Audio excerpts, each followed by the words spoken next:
The Kid Man! Right, lads, what's the crack? How's it going? I am also Kev, as I am known, and... I am Kevin also. Right, and we are the Kit Men. Coming back with you there, just to an old Premier League roundup of last week's entertainment, because there was a lot of it. And we'll do later on at the end of the show, we're going to do a little preview of Porto and Southampton for Liverpool, for those of you that come to watch here from Liverpool. But we're going to start off, though, with the big news of the week, which is Harvey Elliott's back, which one, I'm only joking. Ole Gunnar Solskjaer, Ali's no longer at the wheel. Yes, Ole no longer is at the wheel. Ole. I feel very strange about this. I was thinking earlier on that it's been kind of a whole series of surprises. Yeah. First of all, I was surprised that Ole ever got the job. Mm-hmm. I was surprised he stayed in the job so long. Yeah. And then I was actually surprised that he was actually sacked in the end. It took so long. It's been a strange couple of years with Ole at the wheel, as Rio would like to say. I feel sorry for him as a human. Yeah. Delighted as a Liverpool supporter. Yeah. he dragged him through the mire for a few years.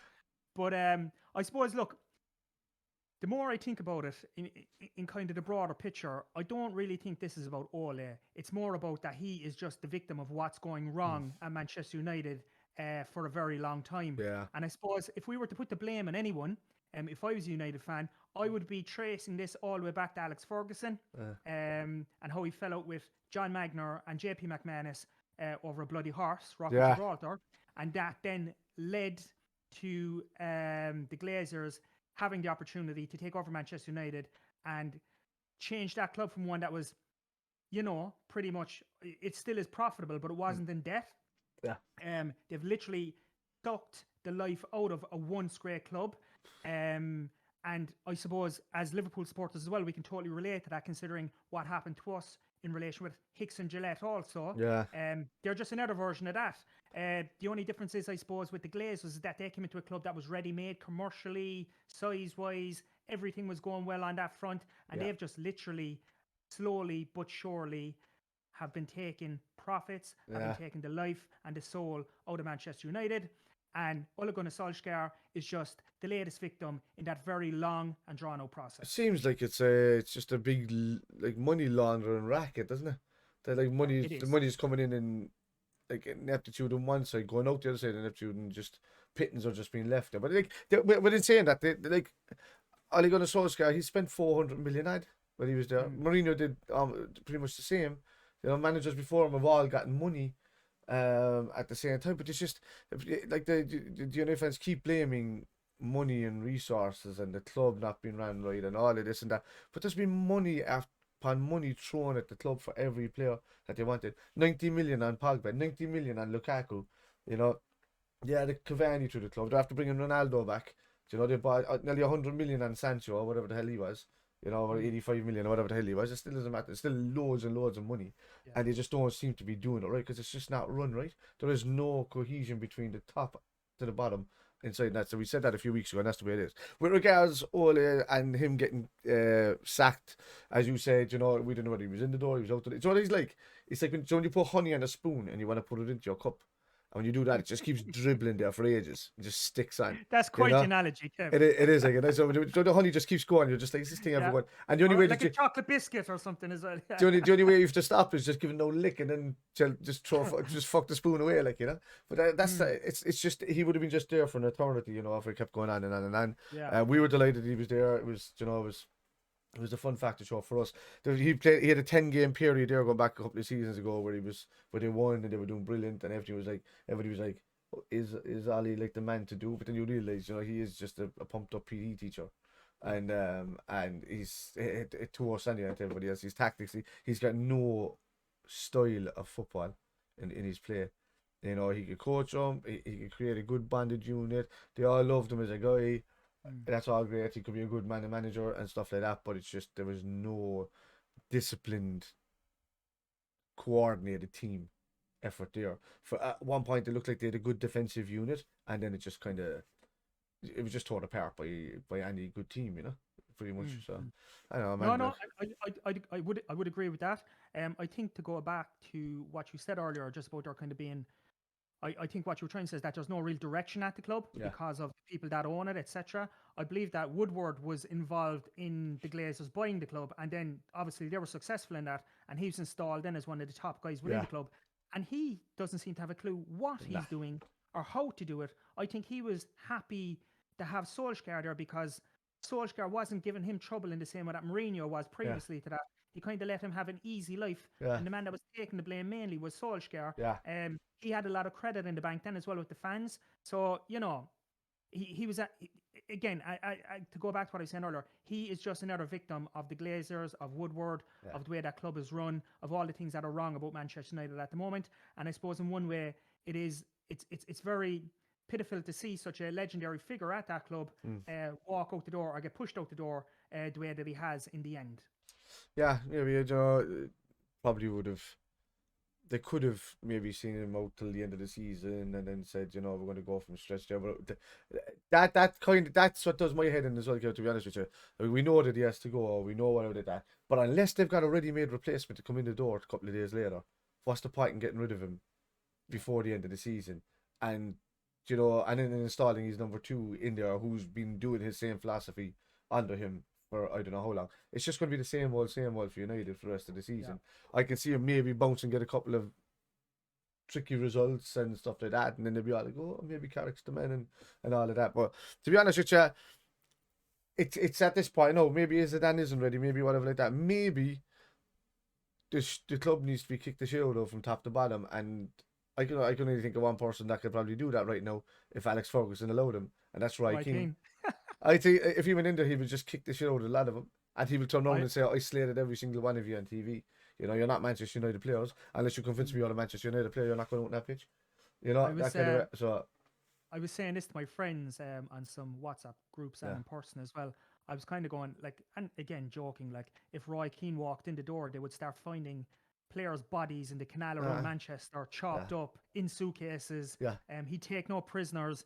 But I'm telling you this much: if he was in there, and even if it was only until the end of the season, even if it was only to help Carrick out or whatever, like Paul Pogba wouldn't be going around the way he's going around. Maguire wouldn't be putting in those performances. Like I think players would like pull their socks up and try a lot harder. And I suppose, again, that's probably one of the weaknesses in Solskjaer. He was probably too nice a guy. You hear all these stories that he didn't separate himself from the players, that he sat down in the canteen next to the players instead of having his own table like Ferguson would have done. There was no fear there. I mean, say what you want about Alex Ferguson, but players feared Alex Ferguson. Yeah. All great managers have that sense of fear. In the club, he was the babyface assassin. That's what they called him. So he was always looked after by the elder lads. He was always one of the lads, or always one of the quiet lads. If you got that mentality, then you probably have it as a manager as well. Though he's learned to articulate himself a bit more down through the years as a manager. But I just don't think at another club he probably could have been taken a bit seriously. But at United, I think he was given more time than what we expected, because I thought he'd be gone in the first 6 months, to be honest with you. Yeah. But with regards, you see Roy Keane's passion for the club, because he was outside Old Trafford the other day and he was signing a couple of autographs, and a fella came along and started talking shit to him. And he said, "What you want to do?" And he was right in their face, like proper Cork accent, came out and said, out in him, and he was like, "Well, I don't know what you want." Your man was after calling him a prick to his face and all. He said, "You tell me then, you tell me." Of course they are. They're not even worried. And he's just like, how can you do that as a fan and sit there and take that and say that that's okay? For me, that's not okay, So, and everybody was kind of like applauding that as he was leaving and stuff like that. And your man was kind of like half steamed. That was just got his face chewed off by Roy Keane. Like, your man was twice his size and he was shitting himself. Yeah. Your man was twice his size and he could have he was sitting there shitting himself nearly, even after trying to call him a prick or whatever. Like. But, no, but it's, for me, Roy Keane's a likely scapegoat at this moment in time for Manchester United, because he loves the club. Would you want to be a success at United? Yeah. Is he going to be? As long as Alex Ferguson is still walking the earth, I can't see how he would back him to go in there, right? But eventually down the line, could he come in and just say, "I'll be an interim manager for now, but I'll come back in a couple of years or a few years and have a go at it then," I just say this one thing about like the role of Alex Ferguson at the club at the moment. Again, if it was something that I was concerned with or something that I had some sort of authority over, at this point, Alex Ferguson would be one of the first people I'd be asking to kind of step outside of the club. Yeah. No, you'd have to do it obviously not in a disrespectful way, but Yeah. I see similarities between Alex Ferguson now, what he's becoming over the last few years, and what Matt Busby was when he stepped down initially a couple of decades ago. I Same remember as hearing a Shankly, man. story. Yeah, but Shankly didn't. Yeah, well, Shankly did turn up at the ground and things like Yeah. that. But Bob Paisley did have to put a stop to that, After that, which yeah. was the right thing to Yeah, do. yeah. But I remember hearing a story about Frank O'Farrell, who took over at Manchester United. I don't know, was he directly after Busby or one or two managers after that? But obviously, Frank O'Farrell was from Dublin Hill in County Cork. I remember him telling a story that when he went to Manchester United, that even though Matt Busby was not the manager anymore, he still occupied the manager's office. So Wow. Frank O'Farrell had to ask Busby to leave the office because he was the new manager. And Yeah. apparently Busby didn't take that too well. Yeah. Frank O'Farrell didn't last too well. It didn't end successfully for him. But I think in many ways, I'm not saying Ferguson is in the office or anything like that, but the kind of figure that he is at the club, even though he done so many things that benefited the club, he built the club back up, got him back on their perch, call it what you want. Yeah. In my opinion, no, as I said earlier, he is probably a large part of the reason why the club finds itself in its current predicament. And I think him being at the club, making decisions or having influence, is also negatively affecting the club. So he would be one of the first people I'd be asking to move aside. And then obviously bigger picture, Glazers, Woodward, I think all these people have to go for United to get back to where they were once before. Yeah. Yeah. Yeah, there's still a what if, man. You know, it's very reminiscent of Liverpool in the 90s when we were just at our worst point, and especially coming up to the mid to late 90s, and there's still a lot of people around the ground that were there from the past kind of thing, and you love them because a lot of them helped out and they're really good with the coaching side of things, but like there was a lot of shadows hanging over the place. The boot room was not being kind of dipped into anymore. Like Roy Evans was the last really of the boot room besides Kenny to come back. That was, that was of that ilk. So, I just, yeah, sometimes a fresh start is kind of needed. I think that Ali initially was meant to be the scapegoat person to come in and take it over for a little bit, and they offered him the contract after his first 10 games, after Mourinho leaving. These lads just found it just too much of an easy walkover that they didn't have to really go for it that much, and it kind of shows for the lack of passion that the players themselves have for the club, because long gone are the people that were there of Keane and Evres and Ferdinand's ilk. I'll say again that word, because the ones that are there right now don't really care about the club, because if they did, Pogba wouldn't have walked first day to go to other places thinking he was a superstar, bigger than any club he was at, and and that's the problem now, in the difference between them and the Liverpool side. Manchester City are a well-drilled side, but do they really care about Manchester City as a club?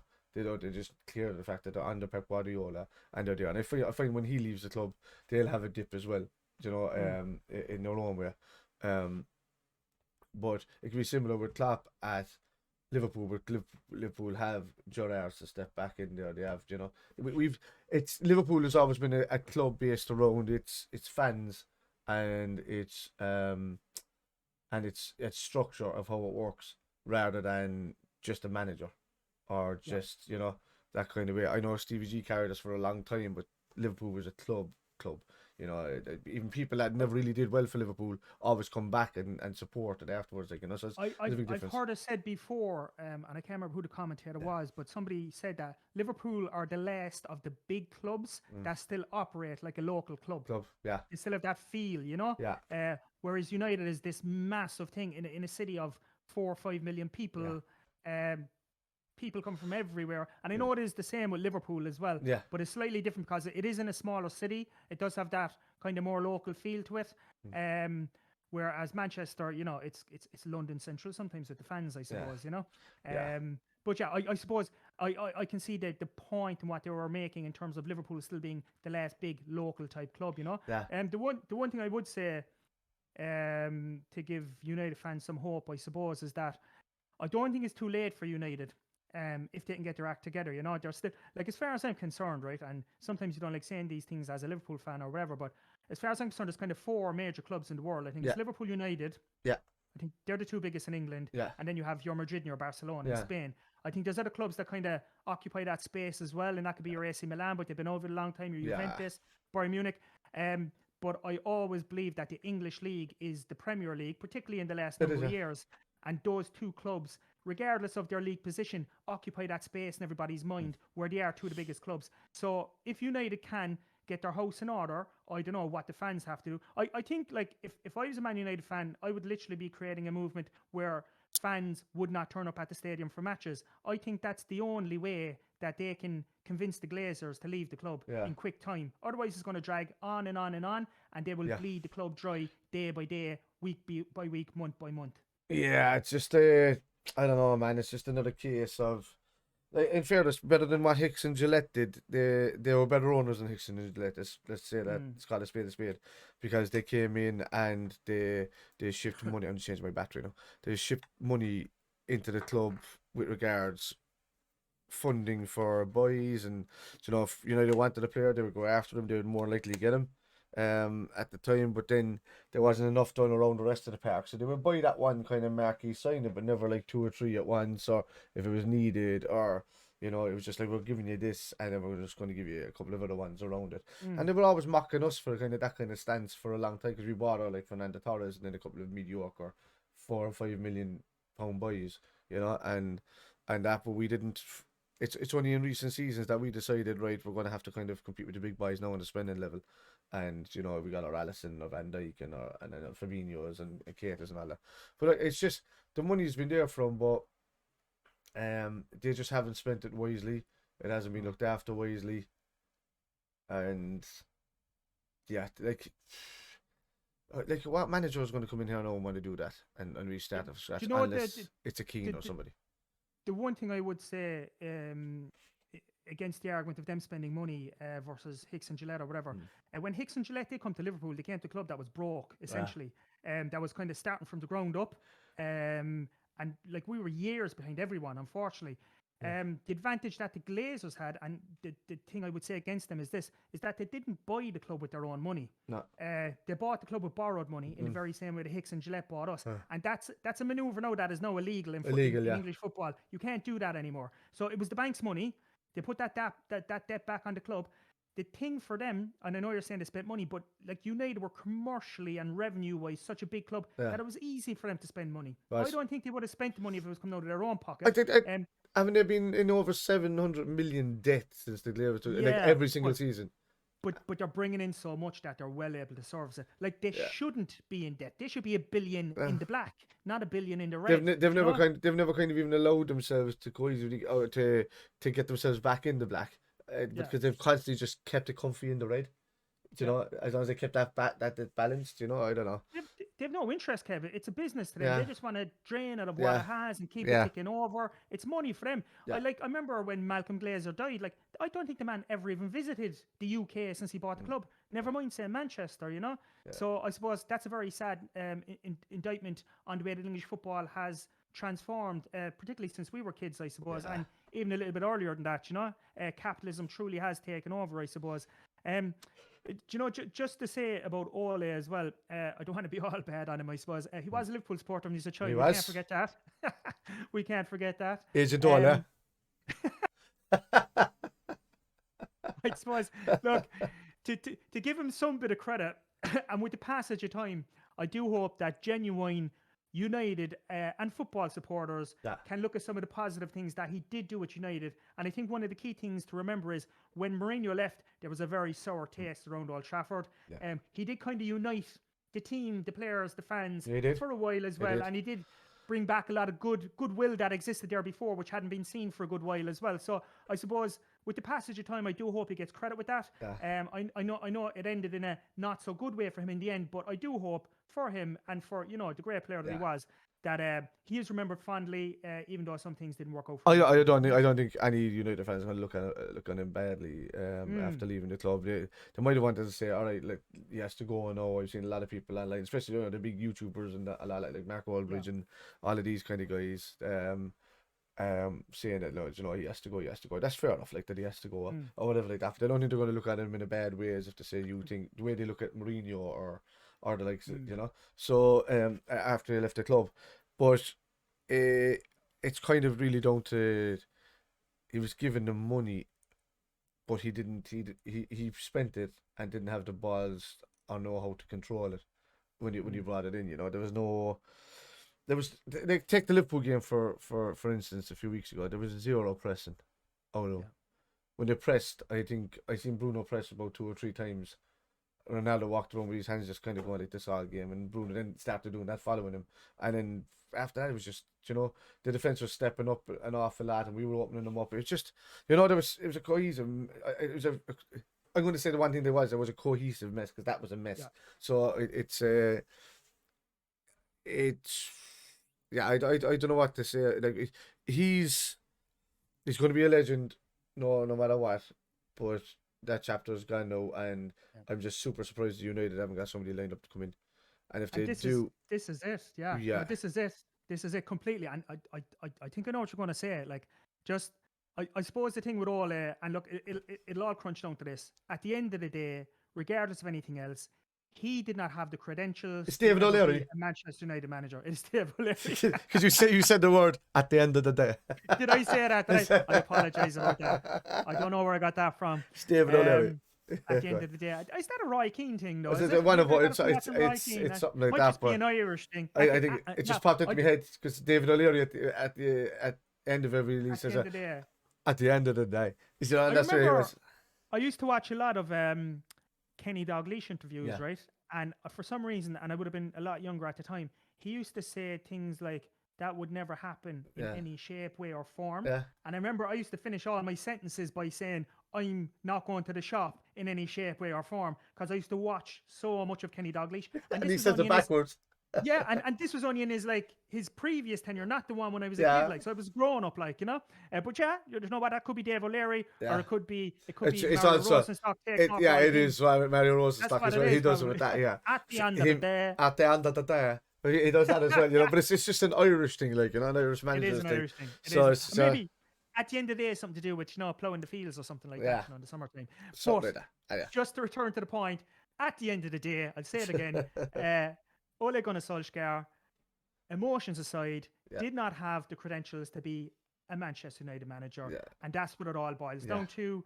And the club, the way it's been run at the moment, it is a madhouse. And Ole shouldn't have been there steering the wheel, or whatever word you want to put at the end of that. So all that being said, Kev, right, I'll ask you very quickly. I think we'll put Ole to bed there for a minute. The man is tired. Aye. Who's going to succeed? Who do you think is going to be the man to step up to the plate? I know you very quickly referenced there the succession plan, which is not in place. So tell me why that's not in place, and what you will be doing differently, who you think the manager might be, etc.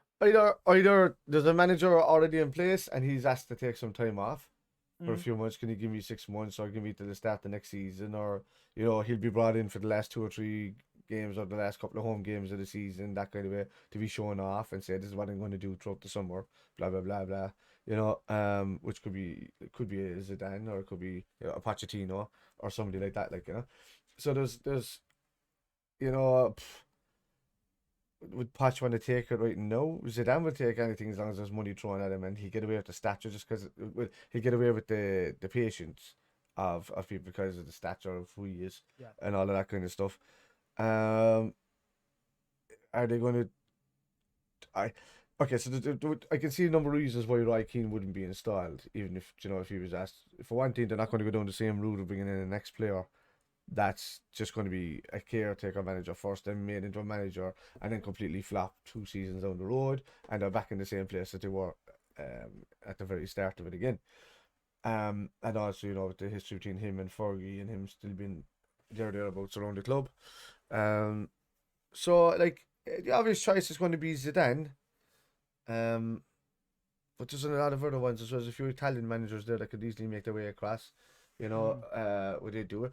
You know, people are saying, you know, would a Mancini come in and be perfect to fit like a Conte at Spurs, and come in and do it for like a season and a half in these small, short contracts, to know that they're only just trying to steady the ship or get some sort of momentum going in the club, or what? Or, like, are they looking for long term? Are they looking for, like, we want somebody for 4 to 5 years, or we want somebody that's at least going to be there 3 years, and we know that they're going to extend after two, if you know what I mean? Sure. And then say, I don't know, and then say, so Kev, right? So who do you think, in your opinion? Okay, so first of all, you referenced Zidane there, and Yeah. in some ways, I think he would be a good immediate replacement.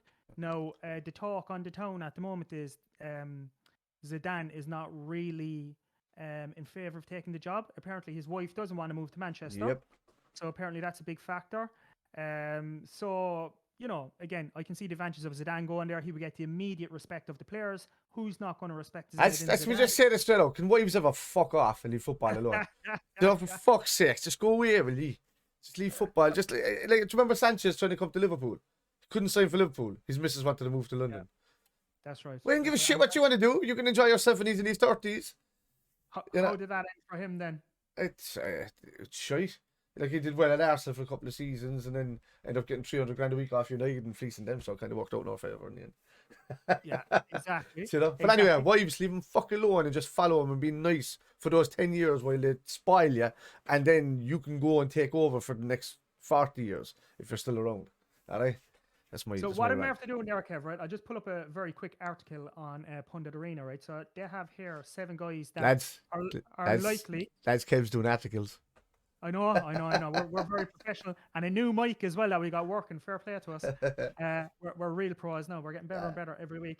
So no, this might be a bit of a. I don't think this is going to happen, but they're saying Graham Potter, right? What do you reckon on him? He's been told it a couple of times as well. Mm. Another manager that can go in and do a Roy Keane style job. Do you think so? I think that he can be given a year and a half, and even if he fails there, it's nothing because they got rid of Ole in that stretch they were in. If you just bring some balance there, what United need right now is some balance. They've got the talent there and the whole lot, and to get some balance, start putting some results together, then they'll do well. If they start losing trophies and things like that, they're at this point where they've turned the corner and they're actually competing for things, but still not winning them. Then that's when they'll start looking for a more credential style manager again on top of that. So that's the kind of point where United need to get to. They need to get away from the rock bottom they're after hitting on the roll, because now they're just losing left, right, and centre. Then they need to get some sort of, I'm going to say it again, some sort of cohesion within the team. They're going to have to get some sort of results game back where they're winning games and have some sort of structure there and a style of play. And then when they do, they might be winning trophies doing it, or they mightn't be doing it, that kind of way. But it'll come to the point where he'll be given 2 or 3 trophies that he fails on, and then all of a sudden, he could be like, okay, so there's a chance for us to bring in a Zidane now, or there's a chance, and he can see that there's a more. With this rock bottom, I can't see, unless it's an old school manager that's still in work. What's his name? They used to manage England. What was his name again? Venables. No. What was his man's name? The Italian fella. Oh, Ericsson. No, he's Swedish. Capello. Capello, yeah. No. A Capello style no, Ericsson was Swedish. The what's his name? Like a Capello style fella. Some fella who's at the twilight of his career, kind of coming in and doing the job that Gus Hiddink. That kind of yeah. Where's your man? What was the other fella that did that job as well? Avram Grant, is it? Grant, yeah. He was a good man for popping around. There's a few. He's a good player, or guys coming in and steadying the ship. Ranieri probably would have been almost ideal from in some way for the style of football, but just to kind of get something back there. But he would have just been, just too happy. I think he's too happy for United. He's a bit of a fuddy-duddy, isn't he? Yeah. Listen to this one, right? Brett, what you reckon about? No, he's after distancing himself from the role at the weekend, saying it was disrespectful to be asking him about it. But Brendan Rodgers, what do you think about him going there? Do you think he would, personally, I think he'd be a great fit. But what would you think about it? He would suit United all right, but he'd never live it down off Liverpool fans if he went there. Do you think the tag of being a former Liverpool manager would be too much for the United fans in particular to cope with, and they just wouldn't accept him? Just take a look at Everton fans with Benitez. Yeah. Half of them were screaming bloody murder. Like, the Liverpool fans didn't care because he was a good manager and he did well for the club and all of that. They'll respect Rodgers in some sort of way, but if Rodgers come up against them in United dugout and stuff like that, shit could happen. I would just never let that. Like, I'm still surprised that anybody still likes Luis Suarez lately for the way he's kind of acted against us in the last couple of times he's played us with Barcelona. I remember he was like crying and screaming and pulling his hair out the side of the pitch when he scored that goal, when he flopped it in over the new camp. And so I'm not surprised why everybody was just laughing their heads off when they got smashed 4-0 back in Anfield. So I don't know, man. It's a working game at the end of the day. He is a manager. He's probably going to bounce from club to club. Whether you go work for your nearest rivals. I mean, could you imagine, would Pep Guardiola say yes to United in like 5 or 6 seasons time? Yeah, not no. I don't think so. Anyway, again, just showing you how badly United run. They probably should have gone for him ages ago before he went to City. But that's an argument for another day. Yeah. And well past us now. I suppose they're talking about Ten Hag as well from Ajax. I think again he would be an ideal fit.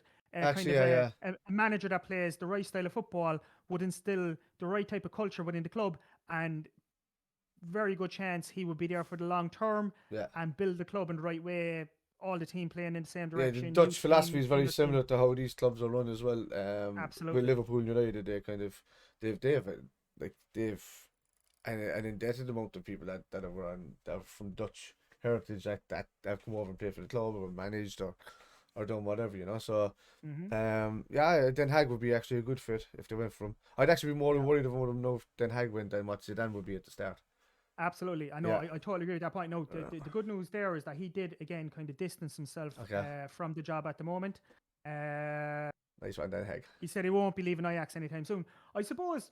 And again, he's in Manchester at the moment because PSG are playing Man City, I believe. But Pochettino, there is very strong indications that he has positively expressed that he would like to go to United. I think it's a bit of an open secret at the moment. PSG, let's face it, is probably a bit of a madhouse as well. Now, if he went there, I remember when he was manager of Southampton before Van Gaal went to United at that time. I remember telling some United supporter friends of mine, I was like, this is the guy you should be going after. Yeah. He is like one of the top managers around. He done really well at Southampton. Obviously moved on. He kept doing well after that. But I would be genuinely worried if Pochettino went to United again. I think he's the guy that could really build a good culture at the club. And I was very impressed with what he'd done at Tottenham Hotspur on very little money. Yeah, I mean, he's got a good style of play. He's another manager that's highly respected. I mean, he got Spurs to a Champions League final. Spurs went to a Champions League final. That's the point you're saying. It was because of Pochettino's style of play. Yeah, so like he's a highly regarded manager in that way, but he's also he's actually an easy manager to kind of make a scapegoat. Yeah. So I don't know what it is. He's got a balance of both worlds, so he could be perfect. Another person who's readily available at the moment, I just don't know whether he'd get the same go ahead. Maybe if he came in to steady the ship or something like that in January. But Koeman, just after getting out of Barcelona, did kind of well, did okay at Everton, did very well at Southampton. There's a few of them that are there that I could just come in and just do some sort of a job. But if they're looking for long term, they want to be going for the Den Hags and the Pochettinos, really. I think just that as well before we kind of move off that topic. Luis Enrique was thrown in the mix as well, but as far as I know, he's a bit not in favour because of the way the club is being run at the moment, and it's a bit of a circus at the moment. So I think he's not gonna jump in there either at the moment. Again, with someone like Luis Enrique, I couldn't really see him getting on with Ronaldo. I don't think Ronaldo would suit the style of play that someone like Enrique would like to implement. So that could cause issues as well, So it might be one that he's kind of going to stay clear of. I suppose if I was going to throw my money on it, I think Poch or the Ajax manager would be, I believe, the two best fits for the club. But again, we'll see in time as it moves on, I suppose, Kev, we spent, God only knows, about 5 years talking about Man United, have we? Yeah, about 20 odd minutes besides the jokes in between all that. But it's just mainly like, I mean, it's the biggest news of the week, really. Besides, Steven Gerrard coming taking over Aston Villa, scoring 2 goals. We'll talk about that in a second. But but it is. It's a manager of a big club losing their job. we're going to have to kind of look into it and see who would suit what. We're going to have to see what you guys think, and just any of you watching this, just let us know. Put it into the comments down below. We'll come back and we check it. We always reply to people, so let us know, and we also take up the topics as well when we're doing live watch-alongs for Liverpool games. We'll probably be talking about it again in the live watch-along tomorrow night when we're watching the Porto game. But yeah, I think they think, you know, we kind of burned the bush there on the whole Ole situation. I mean, except for one thing, maybe. Where's he going to go next? I'd say he's going to go back to Norway and hide out for a couple of months. That's what I would be doing if I was him. Yeah. Maybe watch some of those Nordic police programs that they have over there. Norseman, there's a Norseman good comedy show that's on Netflix at the moment. Yeah, it's very funny actually. I watched a few episodes of it. Yeah, it's very good. Maybe you should get in touch with Ole on Twitter and let him know. Give him that recommendation. Norseman. I'd imagine he'll be looking for something to do. You know. Yeah. So Kev, maybe we should talk about maybe just some of the results that happened over the weekend. There was a couple of interesting games. Up in front of me. Yeah. There was 2-3 all draws. Do you want to just touch on them first? The Newcastle match. Yeah, nuts. I mean, there was chops and changes in both games for leaders, and you know, like the one team would take the lead, the other team would come back, so two take the lead, the other team would come back again and score to take the lead. And you know, I feel like fucking what's that dance there I was doing? But it's like yeah, there was the games are nuts. There was like 30 goals or something alone before. I think even the Liverpool game kicked off or something. I don't know what it was. It's been the first in a while. But Newcastle Brentford, you know, Newcastle took the lead there. Brentford came back. Then I think they took the lead again, and then Newcastle came back and leveled with it again at the end of it. But it's just Tell me this much: how Newcastle did you think it was that Eddie Howe's first game in charge, he had to do it from a hotel room on the phone? Did he? He got coronavirus. Coronavirus, yeah, Jesus, yeah. Yeah. So he was watching it from a hotel room. Oh, yeah. He was on the phone to his assistant telling him what to do. That could only happen at Newcastle United. Nowhere else in the world, like, you know. There's something about that club. I know. But yeah, a very interesting game, 3-3. I think we may have predicted that. Definitely did anyway. I think I may have gone for Newcastle just on the Eddie Howe factor. So I'm calling. There's no punishment for me on that one because Eddie Howe never made it to St James's Park. No. So I got a get out clause there. But Brentford again, a very entertaining game. Yeah. There's something else this season, aren't there? Yeah, they've been very good. Like, you know, they've had a dip now, obviously, because I mean you're going to puff out a bit, like, you know, you're going to run out of air or small bit. Like they played their heart and soul out against us, got that draw, and then they kind of, you know, they didn't really win much of anything since. But this is a good draw for them away from home to kind of get themselves back on somewhat of a defensive track.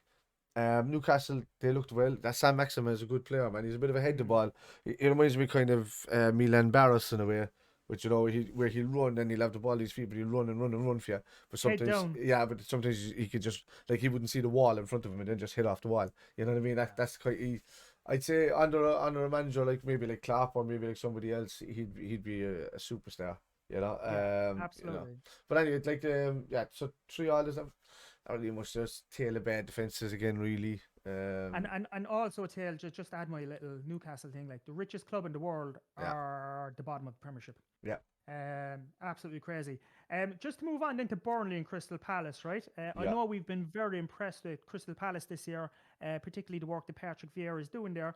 But amazingly, a 3-3 draw with Burnley. That was a bit of a barnstormer, that game. What did you think of it yourself, Kev? That's what I said to you in we didn't put it up on YouTube, but I have it there if anybody wants to see it. When we said it in this, that it was either going to be one of these things where Burnley could nick at home, Palace were really good away, but I said this one could be a high scoring draw. Because it's just the defense. Because the defense. So we had like Cornet's in the team. I said, and Zaha's been on fire. Benteke's been scoring recently.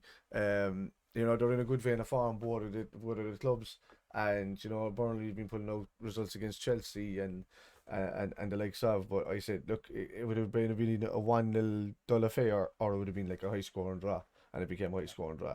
So yeah. So I mean, I would say Cornet is looking like a good buy for Burnley. I kind of worries about them at the start of the season about maybe going down along with Crystal Palace until I seen like that Vieira's really after steadying that ship there, and like they'll stay comfortably mid-table, I'd say, by the end of the season. With Burnley bouncing along around with them. And I think you're going to be talking about the likes of Leeds and all them are going to finish below them then, before the relegation places, which I was kind of worried about Leeds for a bit unless they get back some players. Yeah, really. So but I think they'll be comfortably, the both of them, right next to each other, somewhere in the middle of the table. Yeah, no, very good, very good. And as I said, I can confirm Kev did say that about the high score draw in that match as well. This man's predictions are only, he has a crystal ball or something. So watch what he says, folks. That's all I'm saying. Put your money on it. So what we might do there very quickly, Kev, we'll fly through a few results, right? Yeah. And then we'll maybe have a quick look at Steven Gerrard's opening game back in the Premiership. Yeah. And then maybe have a look at the top three. So just out of the interesting ones, right? Also nailed that result. Spot on, by the way. You did. Obviously, look, Watford Man United. We know that was a 4-1. We're not going to go over. We didn't fucking judge that one at all. We said that Man United were going with that one easily. Yeah. I think we were hoping. Yeah, we were hoping. So let me see, who else did we have? So Wolves beat West Ham. That was an interesting one. Yeah, we both kind of agreed. Yeah, we both kind of agreed that it was either going to be 1-0 either way or a draw. It was just one of these games that the only factor is there that Wolves were at home, and they could have nicked it with West Ham after beating us the previous round of the EPL. You nearly put your hat on them to score, but then it was just like Wolves are at home. Jimenez is back. They've been playing much better. They're starting to look good again. So it could have gone either way in that game. I think in the end they said it was either 1-0 to one of the teams or a draw. But I think I stuck more to the draw than I did that. So yeah, look, they're doing well. They've slowed West Ham down for us. We got a great result. So I think you're going to start to see where these bad results for the teams that are just below the top three teams in the league, which is pretty much Liverpool, Man City, and Chelsea, are just going to start drifting away. Especially coming up to the Christmas period, it's going to get busy. They're going to start falling. The lads, they could. For me at the start of the season, I said it was going to be between us and Chelsea, with City there just biting away and nipping away because they have a great side as well. But I just think the lack of a striker, their ability to drop. When they're in these kind of seasons, it was like a couple of seasons ago when we won the league.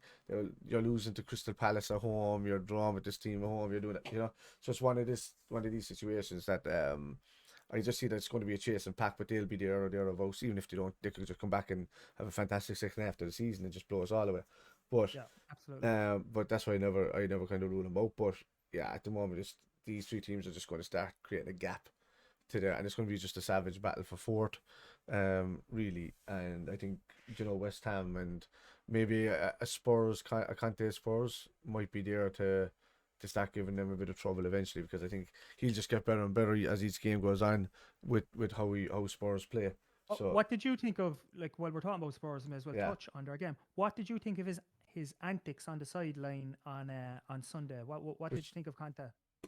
Well, was he animated? I didn't see much of it. I was watching very the goals. Animated, very animated. There you go. I mean, that's what he's about. He's about passion. He's always been that. He was the same way at Chelsea, But I Spurs did very, very. It drew spurring him on. I obviously believe, because when he was saying antics, I thought he was after doing something severely wrong, because that's just the norm for him, jumping up and down the pitch and screaming at everybody. But but I mean, it's spurring them on Spurs anyway. No doubt. I mean, they were 1-0 down after Daniel James scored his first goal for the club. Yeah. And Spurs came back and they did very well. To if that was Spurs from back a few weeks ago, they probably would have lost that 2 or 3-0. At home, and instead they turned it around. They won 2-1. They're going to be coming into the right vein of form now against at the time where we're going to be playing them in the next few weeks there. So Conte is going to do well at Spurs. He's going to steady that ship. He's going to drive them on. If he gets another season to go there, then we'll see what he can do next season. But he only just did an 18-month contract or something, isn't it? So that's typical him, though. I think the one thing about him, particularly in the second half of that match, is how much more Spurs, they outworked Leeds, basically. They ran more, they did more. And I think the fitter that Conte gets his team, the more dangerous they're going to be as the season moves on. I think they will definitely, as you already alluded to, they'll definitely be up there, in my opinion, in the top 4 mix. I think they'll have a good push now for the next couple of games now, as the season goes on, and then who knows that if because I'm pretty sure he's under the belief, or he's been told he's going to get money in January. If he gets the money in January, then that 18-month contract could keep Extend. going once he gets what he wants, Yeah, basically. he'll just keep adding 18 months and 18 months to it every single time. Absolutely. You know, yeah. Norwich and Southampton, Kev.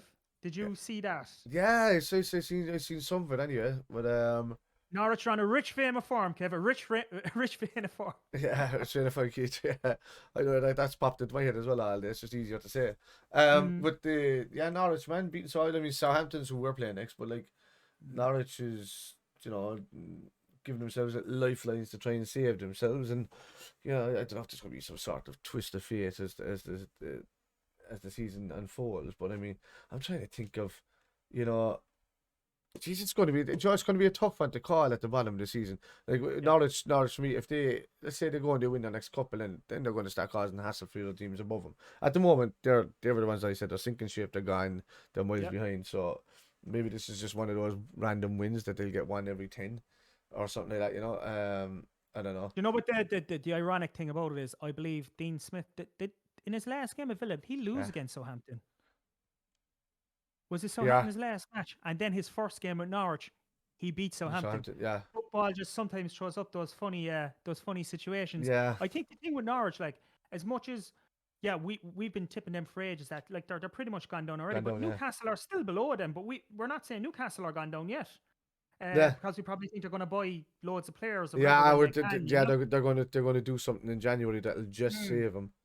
And I wonder is it going to be enough time? That's the thing. But yeah, I don't know, man. Like if Newcastle start buying in January, I'd fear more for everything going down there with Newcastle at that stage. Yeah, that's kind of Agent Rafa. Yeah, like Brighton will be okay. It's hard to call, man. Brighton will be okay. Brentford are going to be okay, I think. Newcastle rock bottom at the moment, but like they're going to need, if they have a terrible Christmas, it's going to be hard to save them at the end of the season. Absolutely. So if they have a horrible Christmas, it's going to be hard to save them. Like that's it. Like no matter how much money you have, you're not going to change that around in 4 months. No. And when you just mentioned Brighton there, Kev, obviously they played at the weekend. Yeah. And they lost 2-0 to Aston Villa.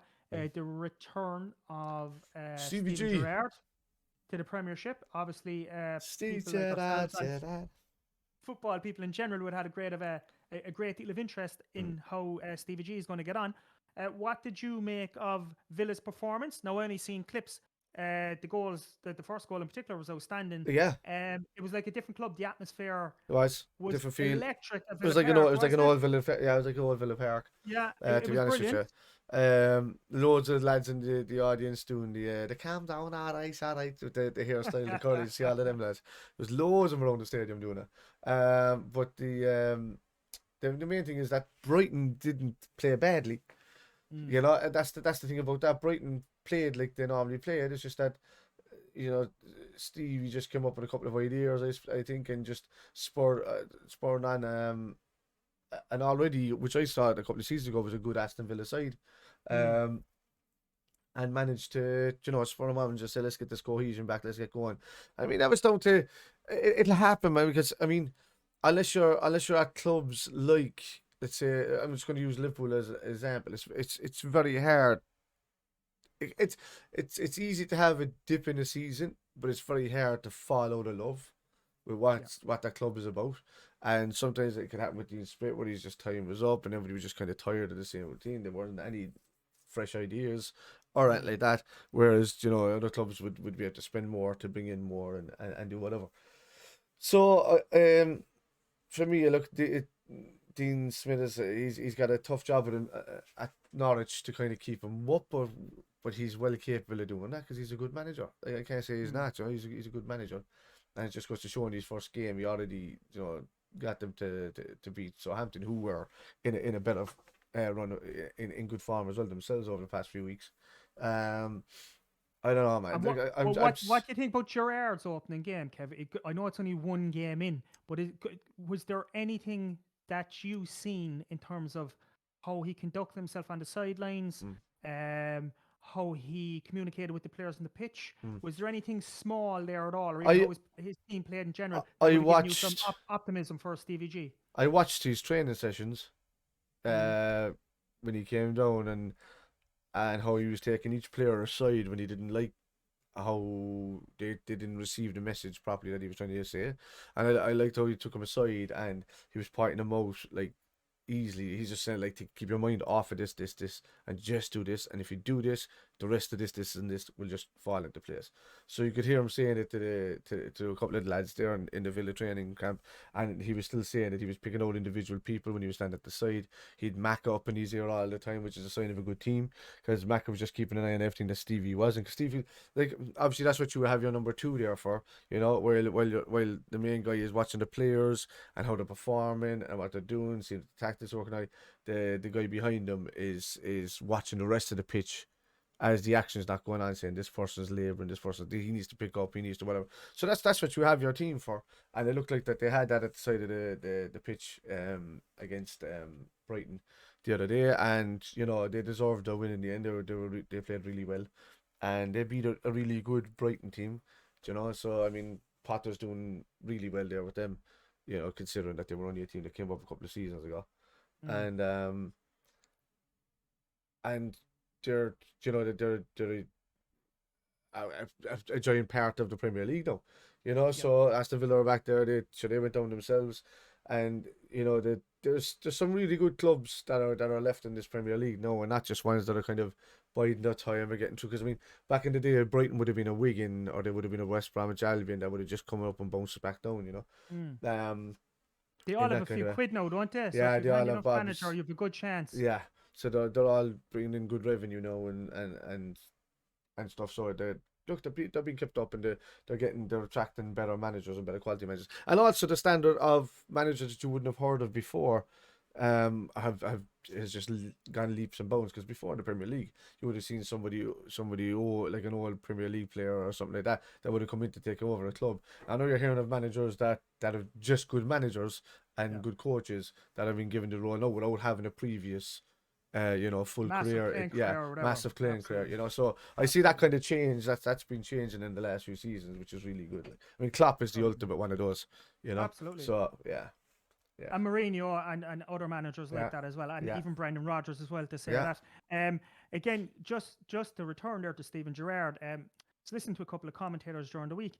Again, when you just spoke there about Gerrard, like pulling players aside and giving them little directions and pointers on certain aspects of training, a possible game coming up, etc.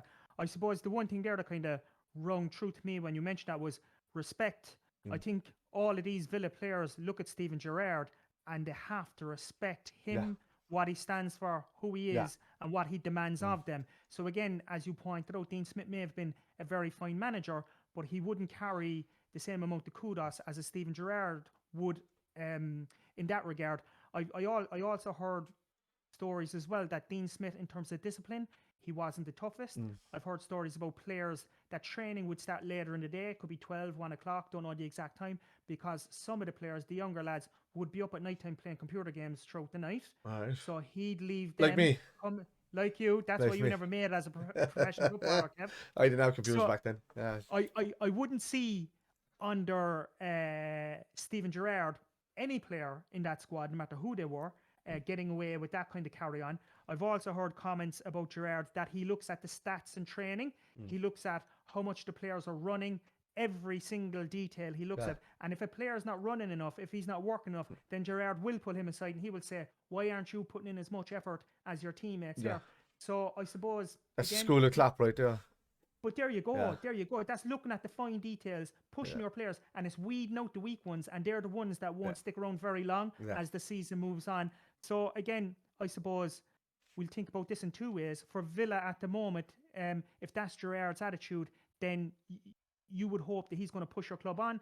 As Liverpool supporters, God forbid, if Klopp ever has to leave, then we're hoping that that's where he's going to build his base to come on to the big job in a couple of years' time and do the business for us. Just while we're talking about Liverpool there, Kev, do you want to do like the top three there, the top end of the table, and we can quickly discuss how everybody got on. So I'll throw out the scores there to you, Kev, and you can bounce it back to me then. Your opinion on how each game went, basically. My onion on it. Your onion on it is correct. So let me see there now. We get up to the exact scores. So No, again, we spoke about Rafa already, but Manchester City beat Everton 3-0. Yeah. What did you make of that, Kev? I suppose, first of all, Manchester City looked unbelievable, uh, looked like a brilliant team. But tell me about that, Kev. But then, I suppose, They just were touch made. lightly. They were made to look brilliant. To be honest with you. Yeah, touch lightly on what's gone wrong at Everton there as well. It's,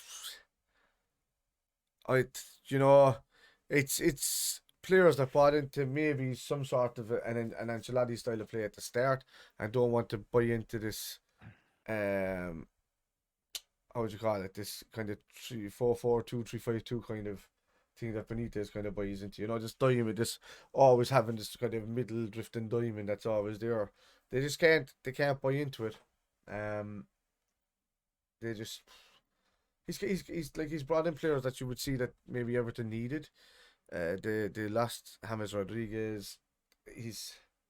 Benitez going to need time to find his feet. It was the same at Newcastle. You know, he went down with Newcastle, came back up, and then did really well with him. You know, to keep him up and all of that. But I don't know, man. Like, could it be that, you know, the same as Mourinho, that Benitez is kind of I think it's just past? getting beyond him. Yeah, I think it's the modern football is kind of past with his style of play, and maybe he needs to kind of freshen it up a small bit. I don't know. Yeah. Like, to be honest, I thought I had a few, like, you know, not arguments, but let's just say healthy disagreements with some Everton fans, and because I was like, I think Rafa is the perfect fit for Everton, for the type of club that they are, for the type of players that they have. If they need someone to come in and kind of make, you know, put a bit of discipline in the club, in those players, make them tough to beat, make them rigid, I suppose, and just slowly but surely start climbing up the table. In the last few games, the opposite has kind of happened. So I'm a little bit at a loss as to why that's happening, I suppose, you know. I do think. I think it's down to Benitez, really.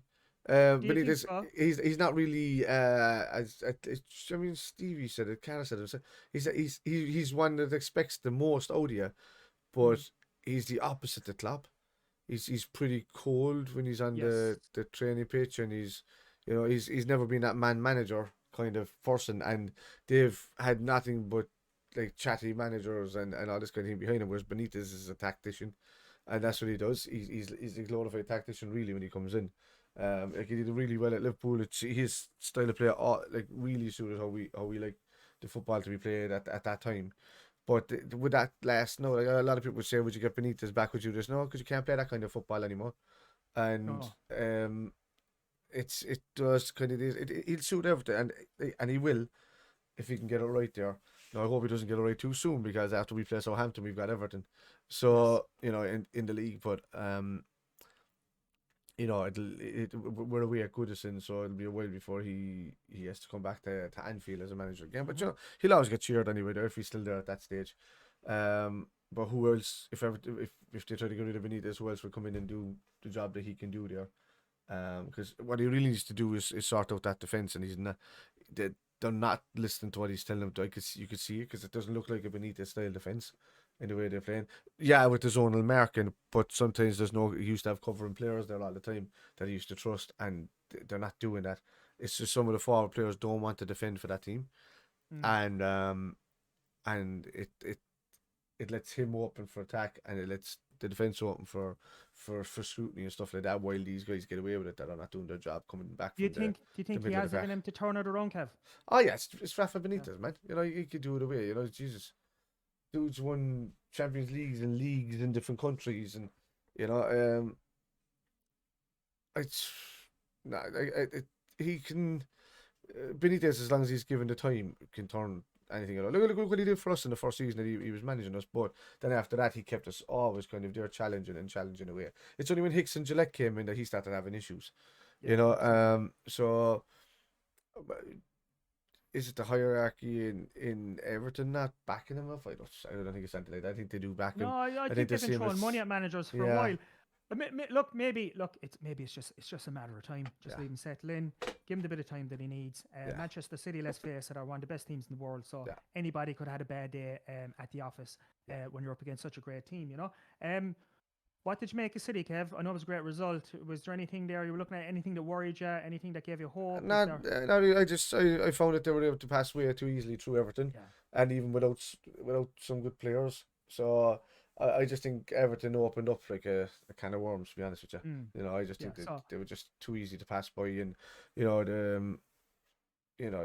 kind of at least kind of Arsenal came and gave it effort in the first 20 minutes against us the other night. But yeah, I don't know, man. Like, but while we're still on the subject as well, man, we want to give definitely hear from us in the kit men. Wish Sergio Aguero a good goodbye in his career, since he's had to retire over heart problems. No, he's had to retire over heart. Yeah, they were saying it yesterday there in the Sky Sports News. He's had to retire over heart problems because he looked very sickish when he was on the pitch there playing recently. Like very sick, and whereas you see him, like, comparison to the end of last season, he looked fresh faced with all the blonde hair and all of that. He looked, man, he looked like look at a comparison between Diego Maradona when he started off to when he finished, if you get what I mean, So he looked different things. he was that different things, but you know what I mean. That's what I'm saying. The difference in the wash up look face, but but I'm talking about health wise, absolutely. Where it didn't look good at all, like in the last previous weeks, he looked kind of. Well, he's had some great moments, and he did win the league before he signed off as well. So fair play to Sergio. Yeah. So that's I was going to say that's fantastic. So just our other rivals on the day, Kev, Chelsea versus Leicester City. Another 3-0 in this one. Chelsea again looked unbelievable. Yeah, they looked great. Brendan Rodgers is trying to play himself out of the Man United job. I'd look at it. He doesn't want it. What did you make of that game, Kev? I think Leicester are a bit of a mess at the moment. Whatever's going on, but they look really good at the start of the season. They looked good last season. But they look kind of a mess at the moment. They look a bit all over the place. They did play well. Now, in fairness to them, they came out like a better side in the second half. They were the better team, I think, of the second half. But Chelsea kind of had already kind of put the nail in the coffin with the 2 goals early on in that game. And they looked great. They were pressing well. Leicester just didn't turn it. Look, at the end of the day, any team can make any other team look good by not turning up. It takes another team to play against a team that's playing well and beat them, and that's why I kind of said about like Aston Villa and Brighton. Brighton weren't playing badly; they were playing well, but they were just beaten by a side who was up for it that day. That's not what I kind of saw with Leicester in the first half. They weren't up for it. In the second half, they weren't. They started coming down. They had a lot more chances, but they just didn't seem up for it, and they kind of allowed Chelsea to to do their thing, really. And if you give a team that too much respect, that's what's going to happen. Arsenal gave us a go at it for the first 20 minutes, nearly half an hour the other night, and the Klopp and Arteta, I'll get into that in a minute, but that kind of happened, and we kind of took over then, so so look, Chelsea with a better side on the day. I wish teams like did to them what like Burnley did to them a couple of weeks ago, which means they turned up, they defended well, they played as a unit, they staffed them, getting in around them as often as possible, and they ended up scoring a well-deserved equaliser, themselves. So that's what you need more about Chelsea. You need to harry them. You need to try to close them down. You need to cut off the angles for them to pass through. Mainly because if you allow them to do so, they can easily get right up to the byline, and then get that ball in the box as often as possible. Pulisic can be either like a worldly player on his day or a bad player. It just depends. But they have the players. They have 2 players for every position now in that team. So it's kind of, I don't see why they haven't got. They have no excuse really to not be up there now battling for the title. So so I still think they'll falter by the end of the season. Only if unless us or City, start falling back. But we kind of had our dip against West Ham without playing. It was our weakest game, but we weren't terrible. We were still scoring 2 goals, and we're still doing it. But we could have, shut up shop a lot better. It's kind of similar to the Brighton game where we, shipped the 2 goals. That was our worst game of the season for me, no matter what. Because we were 2-0 up and we lost all the midfield at that stage. So a handy day at the office for Chelsea. So Leicester not putting up much opposition. No. Leicester again probably have to start finding themselves, I suppose, or finding that form that they had in previous games. Rodgers is in a bit of a hole. And let's see if he can dig himself out of that one. So I suppose what we might do, since we talked about Liverpool there a little bit during that, is move on to Liverpool v Arsenal. And I suppose the first thing I'll throw at you there, Kev, you did mention that Arsenal played pretty well in the first 20 to 25 minutes. But we all know football is a lot longer than that. And Liverpool, once they got going, were pretty damn good, weren't they? Yeah, I mean, we were taking on Arsenal, so they had a little bit into worry coming in. Like, okay, again, when we were doing the watch along, and even before the watch along, I call a Liverpool win this 3-0 or 3-1, you know, and there'd be at least a 3-0 gap or something like that. 4-0 kind of nearly justifies that in a way for me, because I know that when we do take on an Arsenal team at Anfield, we can tear them apart like really easily when we get going. I didn't see that. I saw us in second gear for the start of that game, and it's only when this stuff happened between Klopp and Arteta on the sideline that it drive it. I mean, Mane kept getting the shit kicked out of him on the side. He even left the leg in there a couple of times. That's why he got his yellow card. You know, there was a lot of stuff going on there, and you know, your man Tavares was coming into the game. Tavares, or whatever, and it's the same last name as Fabinho, like, but you know, who the fuck, it's Tavares, like. So, he came into the game saying that like, you know, Mo Salah's never met somebody like him, and this is what's going to happen. Mo Salah just left him on his arse most of the time. Tavares ended up passing it straight to Jota, who floored the keeper. Yeah, floored the keeper and the defender, like, you know, one after the other, and then just slatted into the goal, you know. So he had the worst game. His own Arsenal fans were giving him like a 1 and a 2 out of 10. That's how bad he was in the game, you know. So like another home win against Arsenal is the only thing I can say against that. It's just, they seem to be happening in recent years. It's either 5-0s or 4-0s or 4-1s or 5-1s or something like that, and you would never think that, like, you can't.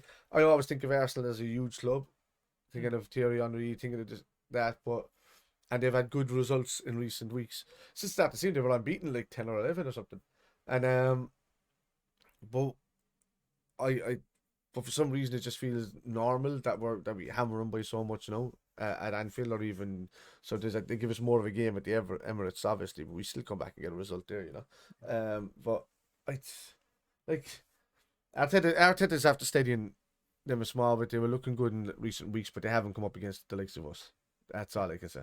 And we're a different animal compared to the other people they've been beaten, or the other teams they've been beaten in recent months. And you know, Arteta's probably going to do well with them. They're going to get other results. Hopefully they'll start nicking results against Chelsea. Hopefully United wake up this weekend and take something off Chelsea for us. You know, but yeah, we need to be hammering these teams and then hope that they bounce back and do something against the other teams in the following weeks, you know. So yeah.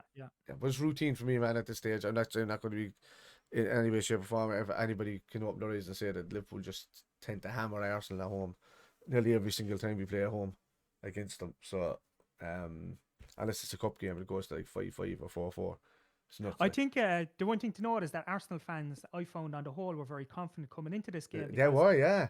As you said, they were showing a bit of form. And even I was a bit catchy, to be honest with you, considering our recent form, the loss to West Ham, the draw before that, etc.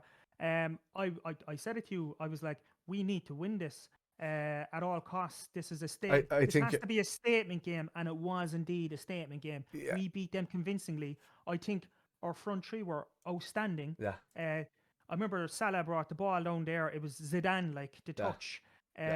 Jota, I'm so impressed with Jota. Like, there's not many teams in the world can have a front three of Bobby Firmino, Salah, Mane, and bring in someone then as I suppose another option, and can do like pretty much all those positions and put it up against the lads as well. I look at Jota and I go, geez, I never really noticed Jota before he came to the club. The Wolves, and he is like, he's a worldie, like, he's a possible worldie. Yeah. And, you know, he's probably after, in many ways, taking Firmino's place. I know they don't do the same things, but if I see Jota in there instead of Firmino, I'm not as worried anymore. I'm not as worried. No.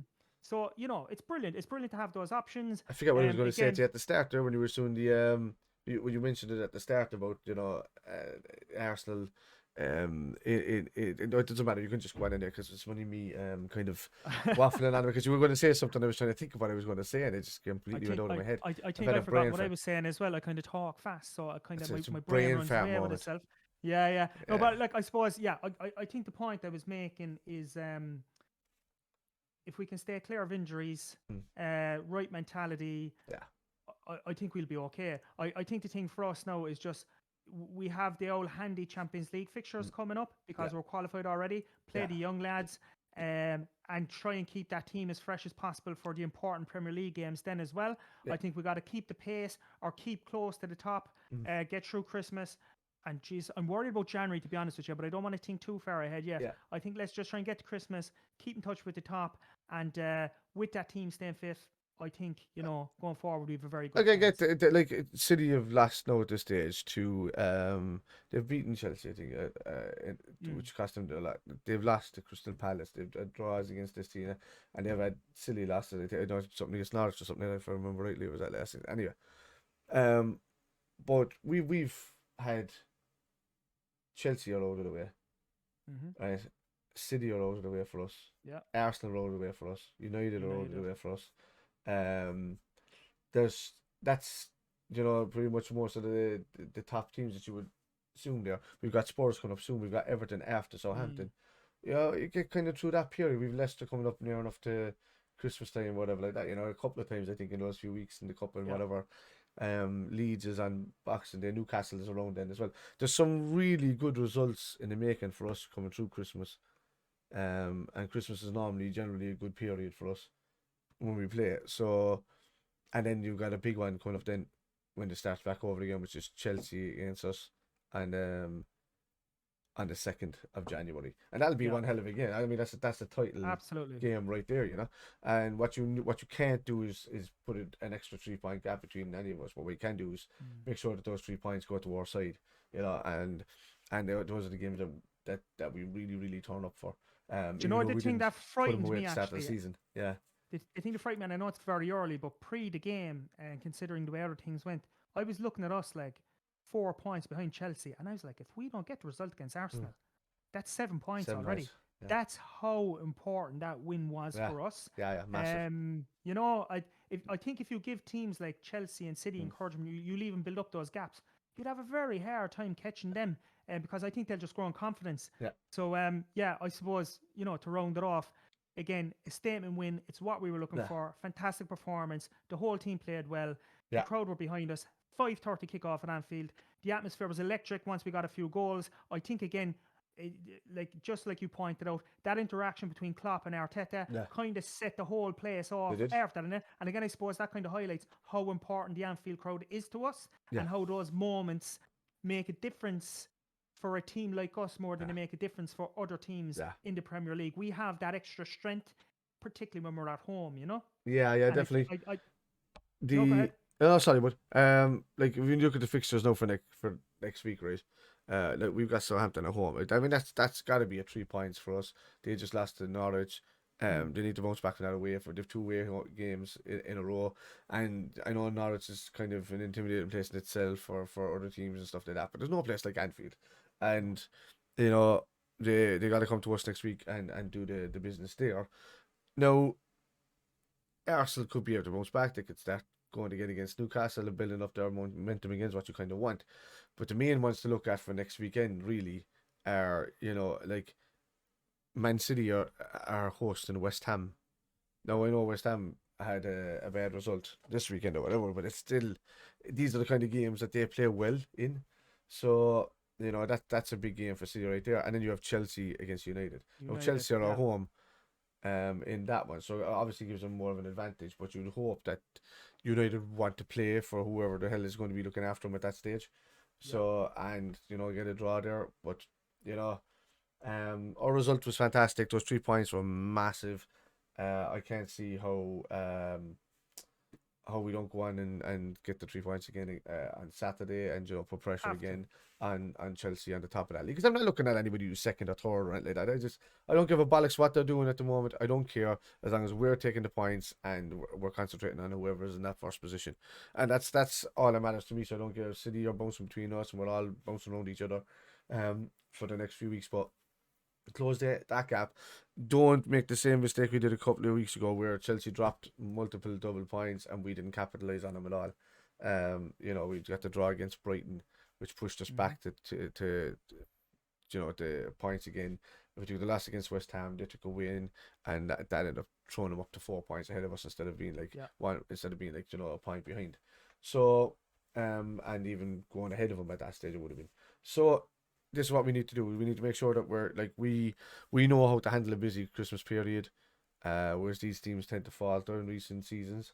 Tuchel is a fantastic coach, but let's hope that some of these teams have their number, at least coming through Christmas time, to give us a chance to. I mean, they have tough games coming up with Watford away. I know worried about United and Arsenal, which is the one after that. City are away at Aston Villa after that. So these are the ones that you have to keep watching over the next few weeks and seeing who's going to do the damage. Where Chelsea's, that's Chelsea's next 3 games right there. United, Watford, and West Ham. That's what they're looking at there, and these are the kind of games that we need to be looking at as well. Between that, then they've got Leeds on the 11th, and then if we're watching them that way, they've got Everton in straight after. So they have a tough run of games coming up. I know about Everton recently, but Everton could be back on form and doing well at that stage. But we have to look after. It's the 19th of December after the Arsenal game. For me, is the games that I was watching next. That was going to be the toughest for me on paper for the style of football we play, and that's Conte's Spurs. But we do have obviously at home to Aston Villa.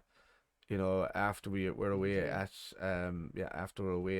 is it Everton and where was that match? Everton and Wolves. So like we've Everton and Wolves, and then away we've got a Spurs game. Then after that, that's going to be probably the tough one, or the Aston Villa one, I should say, after that, and then we've got the Spurs one.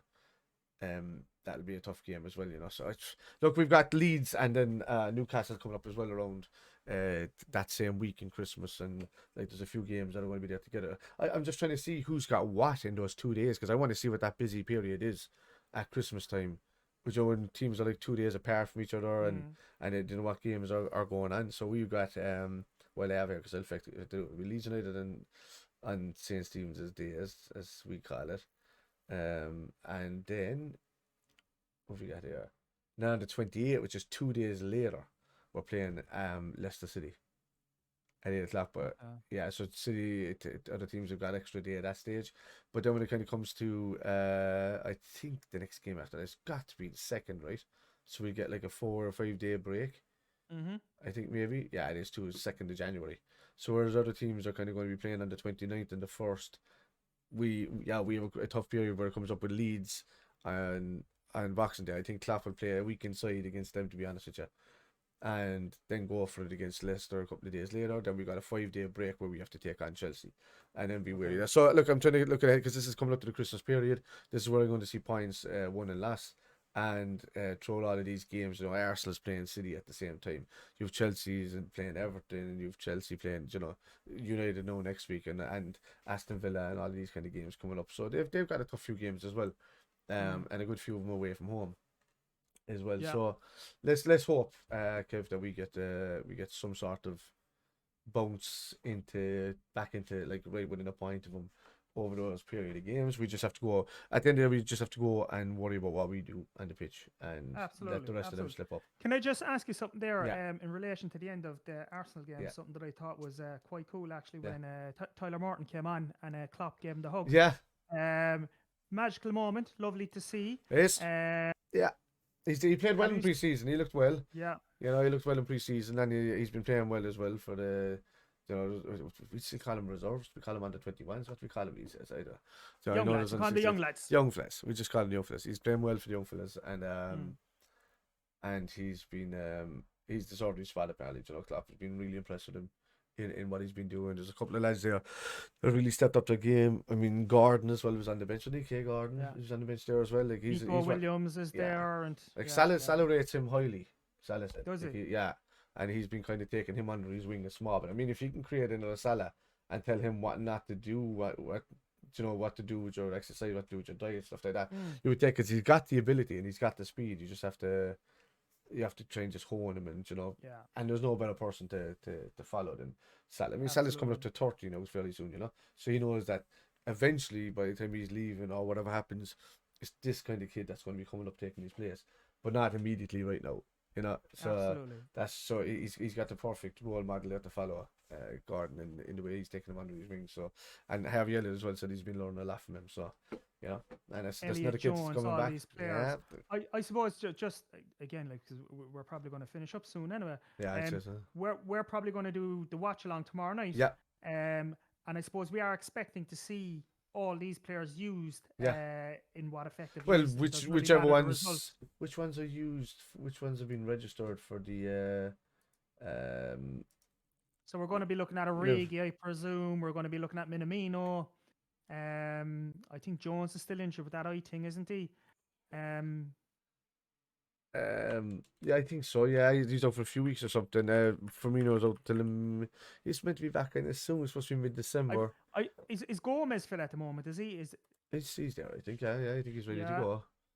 So if I see which ones have been, this is UEFA, so the registered team for. I'm trying to look at the registered. You know, Joe Gomez is injured at the moment. It says, and I'm looking at it. Andrew Robertson is doubtful for the next game. So the people that are registered, I'm just trying to see, Neco Williams will play.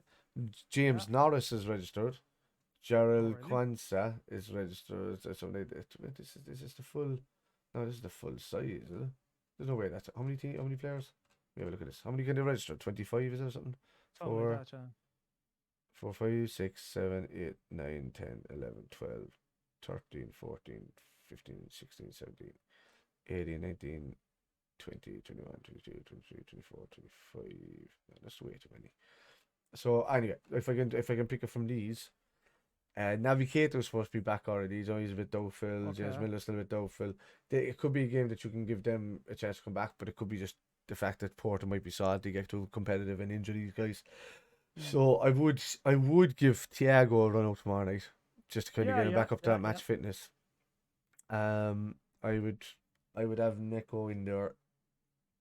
Tsimikas is more than likely going to start as well due to the fact 100%. that because Robertson's still not ready to come back yet. So give him another Keller, break. I presume, is he fit? Queven Keller should be there. He should be perfectly fine. Yeah.